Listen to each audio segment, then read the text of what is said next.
Pinapatawad na kita. Hindi palaging madali ang magpatawad, lalo na kapag malalim pa ang sugat. Hindi palaging madaling ibigay ang kapatawaran. Hindi rin palaging agaran, pero posibleng mabigay sa tamang panahon. Time alone won't heal, but with time and God, healing is possible and forgiveness can be released. Isa sa pinakamasarap na pakiramdam ay ang makapagpatawad, hindi dahil madali para sa'yo, pero dahil sa biyaya ng Diyos. Siguro sa ngayon mahirap pa, pero hindi imposible.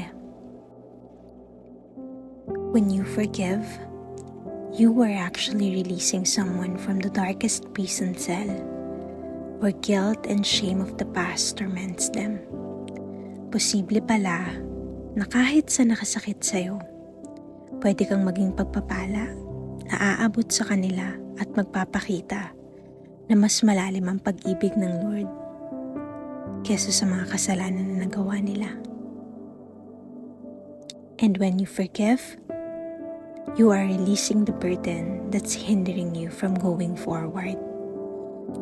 Hindi ka nalalakad ng may bigat kasi kaya mo nang tingnan sila sa mata at sabihin, pinapatawad na kita. With love and prayers, Noel.